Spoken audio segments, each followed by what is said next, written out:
Dan mereka berkata, apa namanya, pada saat Habib Rizik memberikan briefing di Madinah, ya, kata dia gunakan HP adalah sebagai senjata, ya. Dan dia instruksikan buatlah fitnah-fitnah yang keji kepada siapapun yang tidak sejalan dengan mereka.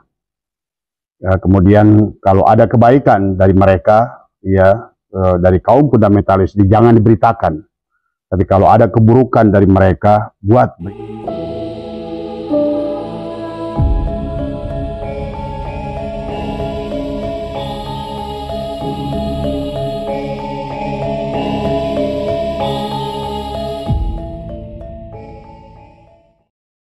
Assalamualaikum warahmatullahi wabarakatuh. Selamat malam sahabat dimanapun berada. Semoga malam hari ini sahabat senantiasa diberikan kebahagiaan oleh Allah Subhanahu wa Ta'ala. Pada malam hari ini Abah ingin membahas tentang ada sebuah hadis dari baginda Nabi, adalah yang beliau pernah bersabda bahwa orang Yaman itu harus dikembalikan ke negaranya. Itu tentu saja adalah baginda Nabi berkata adalah di Madinah, ya. Jadi maksudnya adalah orang Yaman yang ada di Madinah dan di Mekah. Tentu baginda Nabi adalah bersabda demikian, adalah pasti ada hal yang beliau pahami yang barangkali kita tidak pahami. Kemudian juga sahabat Bung Karno, ya, pernah akan memulangkan orang Yaman, ya. Tapi kemudian atas jasa tokoh-tokoh dari NU, maka rencana Bung Karno untuk memulangkan orang Yaman itu adalah apa namanya tidak jadi, ya. Pada malam hari ini juga Abah akan menyampaikan bahwa apa yang dikatakan oleh pengarsa Gus Dur, ya, bahwa Gus Dur adalah seorang tokoh PBNU dan pernah menjadi ketua umum PBNU, ya, luar biasa di dalam perjuangannya, adalah pernah menyampaikan bahwa apa namanya tidak ada jalan lain bagi bangsa Indonesia adalah kalau ingin aman, kata beliau, adalah tangkaplah Habib Rizik dari semua, ya. Nah, beberapa hari ini barangkali juga sekarang masih banyak apa namanya video yang beredar baik di YouTube maupun di Instagram adalah tentang sebuah rencana yang sangat licik dari Habib Rizik, ya, yang mana pada saat itu adalah pertemuannya ada di Madinah, ya. Kalau kita lihat yang hadir saat itu adalah kelihatannya adalah sedang membahas tentang khilafah, ya. Karena kita dengar ada nama Bahtiar Nasir disebutkan, di situ ada Khotot disebutkan, ya, yang mana beliau berkata, ya, berbicara tentang ada 4 golongan manusia, adalah golongan fundamentalis, ya, kemudian ada golongan modernis, ya, ada liberalis, ada tradisionalis, yang mana Habib Rizik memberikan instruksi, ya, di dalam pertemuan. Videonya banyak beredar dan sekarang pun masih beredar, ya, bahwa mereka ingin menguasai golongan fundamentalis dan tradisional, ya, dan mereka itu pernah lakukan dalam pertemuan 212, ya, sahabat. Nah, yang saya ngeri daripada apa yang dirancang oleh Habib Rizik ini, ya, tadi semoga apa namanya pada malam hari ini kita akan membahas tentang Habib Rizik, tentang Habib Usman bin Yahya, tentang Vandenberg, ya, tentang Snokorgronya, ya, tentang fitnah-fitnah Ba'alwi yang luar biasa, ya, untuk bangsa ini, ya. Barangkali ada kaitannya dengan hadis baginda Nabi tadi, pulangkanlah orang Yaman ke negaranya, ya. Barangkali mungkin ada budaya yang banyak yang tidak cocok dari orang Yaman ini kalau berada dimanapun mereka berada, ya. Apa yang dikatakan oleh Habib Rizik kepada kaum fundamentalis, ya, kaum fundamentalis adalah orang-orang asli pribumi yang tradisional, ya, dan mereka berkata apa namanya pada saat Habib Rizik memberikan briefing di Madinah, ya, kata dia gunakan HP adalah sebagai senjata, ya. Dan dia instruksikan, buatlah fitnah-fitnah yang keji kepada siapapun yang tidak sejalan dengan mereka. Ya, kemudian kalau ada kebaikan dari mereka, ya dari kaum fundamentalis, jangan diberitakan. Tapi kalau ada keburukan dari mereka, buat berita yang besar dan viralkan, dan terus dibuat fitnah, ya, lewat WA, lewat Instagram, ya, tadi semua. Ini sebuah akal yang sangat, kalau menurut saya adalah Kang Rizik ini sangat bahaya tadi semua, ya, tadi. Kemudian beliau katakan lagi, kalau ada gelar, apakah gelar kesarjanaan, gelar masyarakat dari orang-orang yang berseberangan dengan dia, jangan disebutkan gelarnya, biar nampak di masyarakat adalah orang-orang bodoh, ya. Kemudian Habib Rizik juga berkata, jangan berikan ruang adalah kepada mereka di media mainstream, ya. Dan dia juga berkata bahwa dia sudah dia juga berkata bahwa dalam video yang lain dia mendukung ISIS, ya, saat itu, dan ingin mendirikan khilafah. Itulah kenapa barangkali dengan UAS jalan, ya, karena UAS juga adalah pernah mendeklar bahwa satu-satunya jalan untuk keselamatan negara ini adalah khilafah. Inilah orang-orang yang tidak punya nasionalisme, yang tidak mengerti sejarah Nusantara, ya. Bahwa bagaimana mau berdiri khilafah di negara ini, yang mana negara ini merdeka adalah hasil perjuangan bangsa Indonesia. Dari Sabang sampai Merauke adalah dari pahlawan-pahlawan Indonesia, dari berbagai suku, dari bahasa, kemudian juga dari berbagai agama. Itulah kenapa saya pernah live bahwa sesungguhnya kehebatan bangsa Indonesia adalah kita punya moto Bhinneka Tunggal Ika, ya. Dan inilah salah satu kesaktian kita yang membuat negara kita tetap berdiri, sementara negara Jazirah Arab kemudian tercabik-cabik adalah menjadi beberapa negara-negara kecil. Kemudian juga Eropa tercabik-cabik menjadi negara-negara kecil, kemudian juga Soviet terpecah menjadi negara-negara kecil, kemudian akhirnya juga Amerika menjadi negara serikat. Tapi Indonesia malah sebaliknya, adalah menjadi satu kekuatan dari Sabang sampai Merauke, adalah dengan 350 suku, ya. Bayangkan bahasa, ya. Di negara lain, hanya di Afghanistan contohnya, adalah mereka hanya memiliki 3 suku pun sudah perang saudara.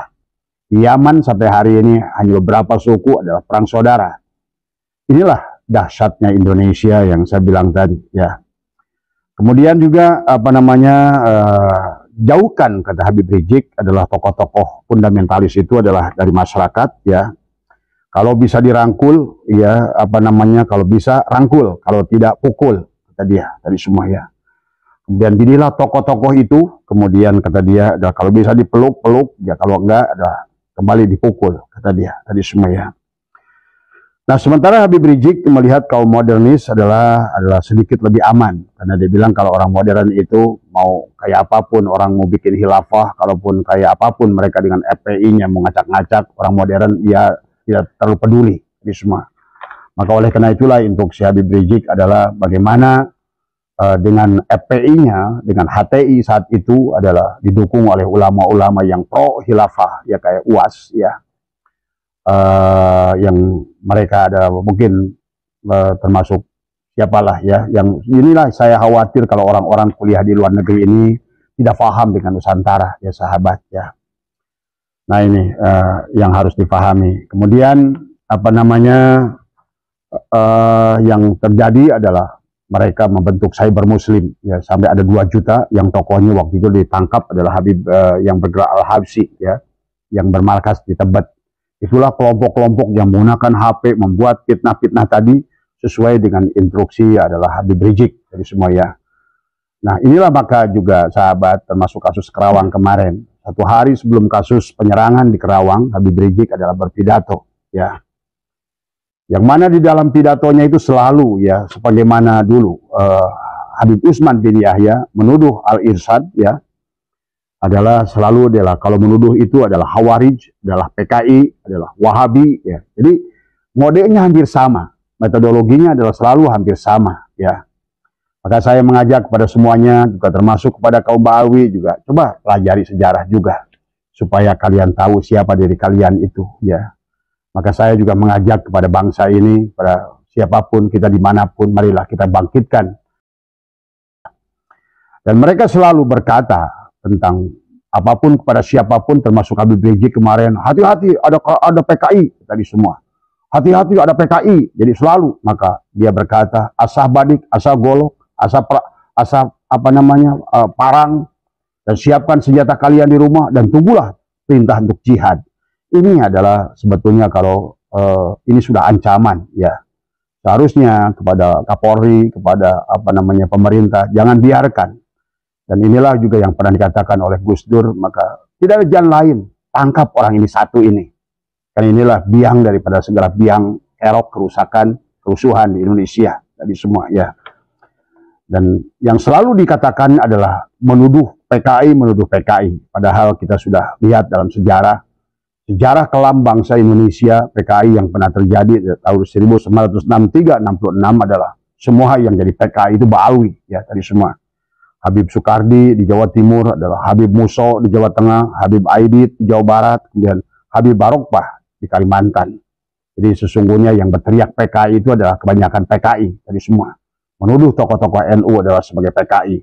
Siapapun yang melawan dia, karena memang strategi Habib Utsman bin Yahya sama.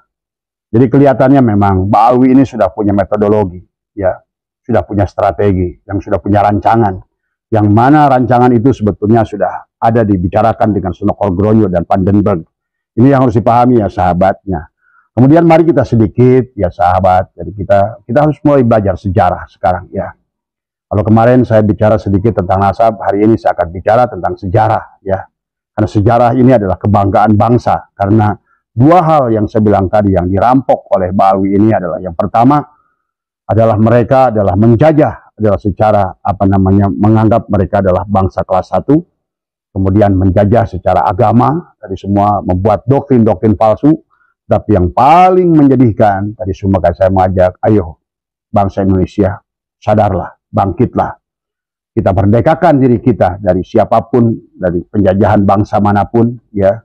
Barangkali inilah kenapa baginda Nabi pernah menyampaikan, kembalikan orang Yaman itu ke negaranya, ya. Nah ini baginda Nabi, kita paham, beliau ini adalah seorang Rasul, tentu berkata sesuatu itu punya dasar, tadi semua ya. Mari kita lihat siapa Ba'alwi ini adalah, jadi mereka adalah merupakan kelompok orang, ya, adalah imigran, adalah dari Yaman, ya, yang dibiayai adalah hidup eksklusif ada di Indonesia, dibiayai oleh Belanda, ya, ditempatkan di tempat-tempat yang waktu itu adalah subur, ditempatkan di tempat-tempat yang strategis, kemudian tugas mereka adalah mendekati para kiai. Jadi jangan aneh kalau hari ini para kiai ya ompong giginya, kayak Surya Rois PBNU juga sudah mulai ompong tadi semua ya. Karena tadi adalah memang bayangkan Habib Utsman bin Yahya ini mampu menundukkan Sonokorgroyo, Vandenberg tadi semua. Ini memang mereka adalah licik luar biasa. Nah, ini harus dipahami oleh kita bangsa Indonesia. Karena kalau kalian tidak paham sejarah, maka kalian tidak akan mencintai negara ini. Kalau kalian tidak paham sejarah, maka kalian juga tidak akan mencintai pahlawan kalian. Kalau kita tidak mencintai pahlawan kita akan tidak mengerti bagaimana kita mempertahankan kemerdekaan ini. Karena pikirkan adalah untuk anak cucu kita ke depan. Tadi semua ya.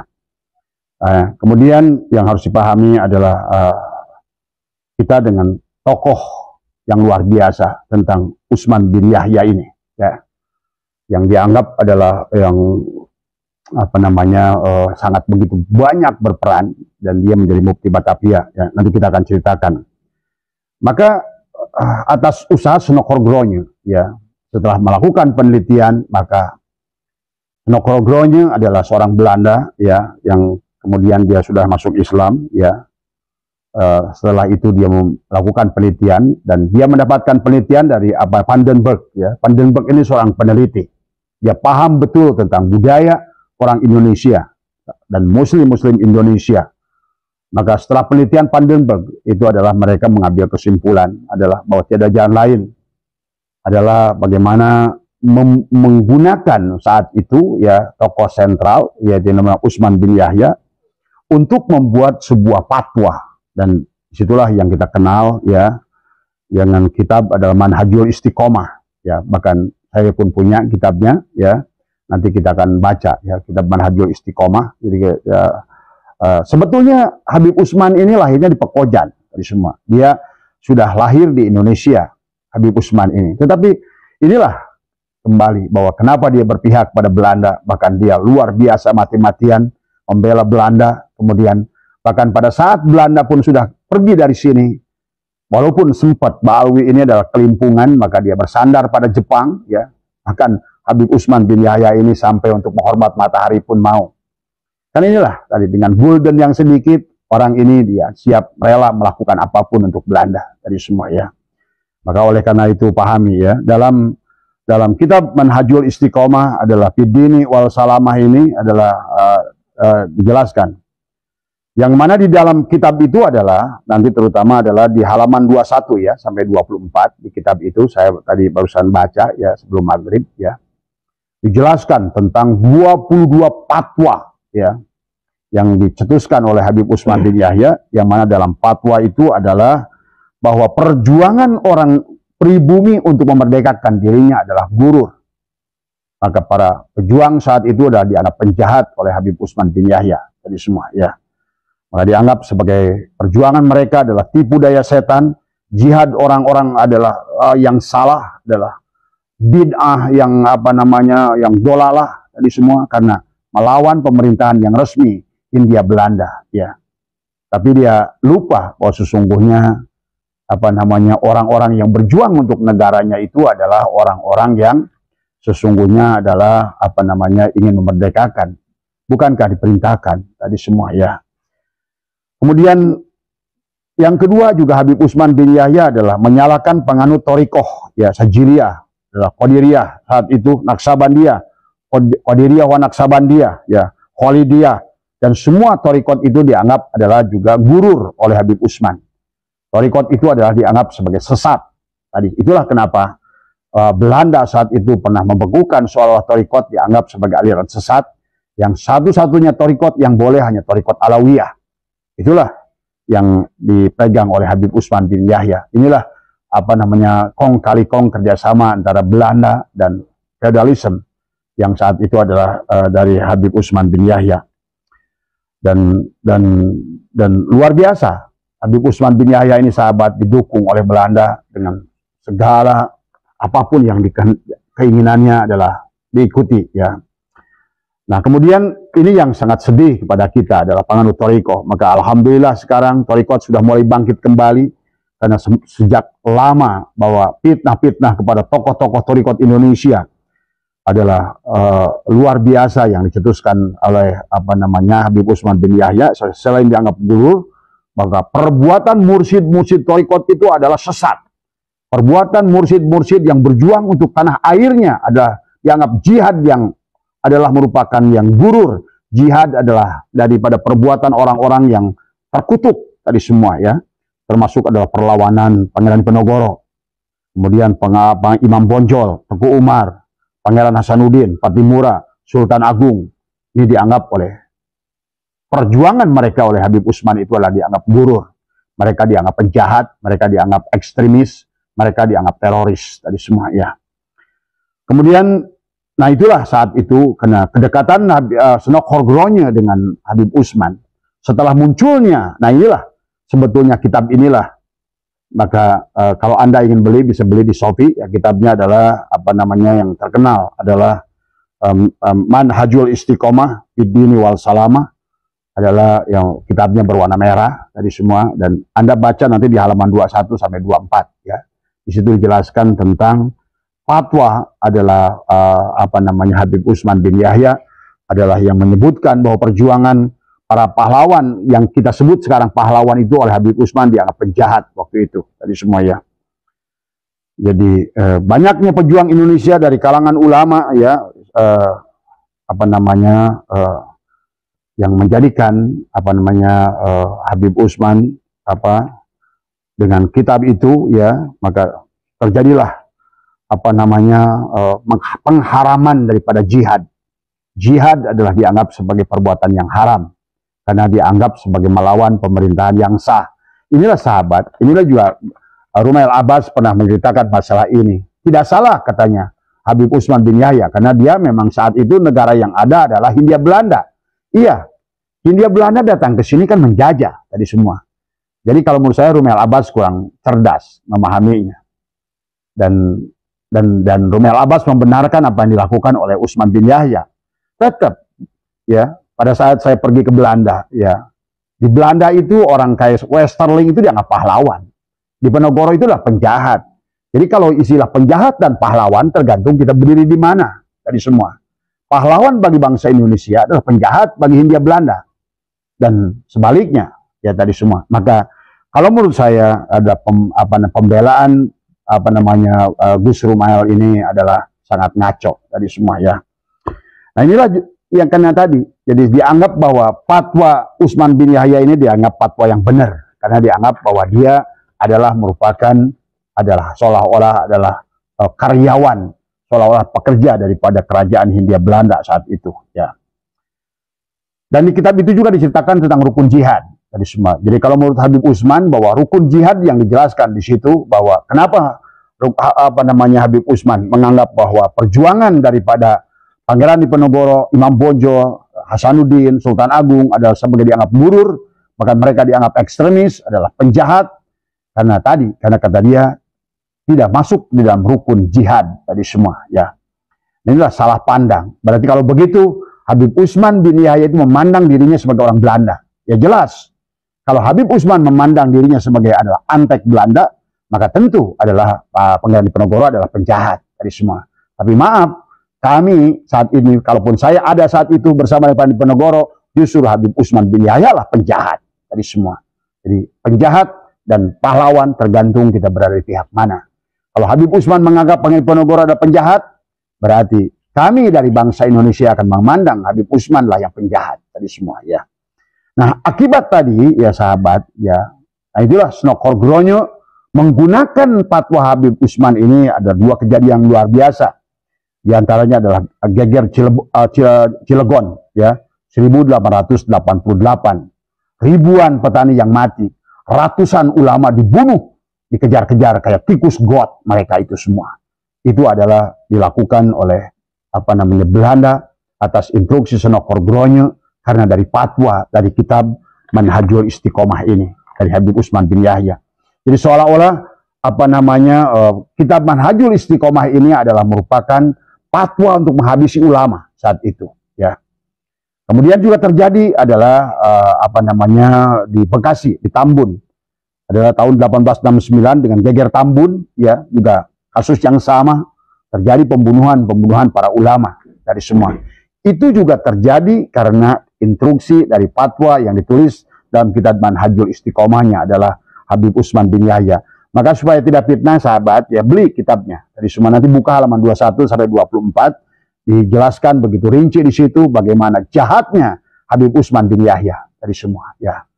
Dan ternyata kalau saya lihat dari apa yang saya bacakan tadi tentang video Habib Rizik, strateginya memiliki kesamaan. Mereka itu selalu memfitnah dengan memfitnah Khawarij, memfitnah PKI kepada siapapun. Nah, inilah yang harus dipahami oleh kita. Jadi para pahlawan yang berjuang dari Sabang sampai Merauke dianggap penjahat adalah mencoreng Islam, kata Habib Utsman bin Yahya saat itu tadi semua ya. Tegas sekali beliau ini tadi semua ya. Bayangkan adalah pahlawan-pahlawan yang agung, ulama-ulama, mursyid Thariqah, karena Pangeran Diponegoro adalah mursyid dari Thariqat Qadiriyah. Imam Bonjol adalah mursyid dari Thariqat Sajiliyah, tetapi Thariqatnya pun adalah oleh Habib Utsman bin Yahya dianggap burur, adalah Thariqat yang sesat, karena Thariqat yang benar kata Habib Utsman adalah hanya satu, ia adalah Thariqat Alawiyah dari semua.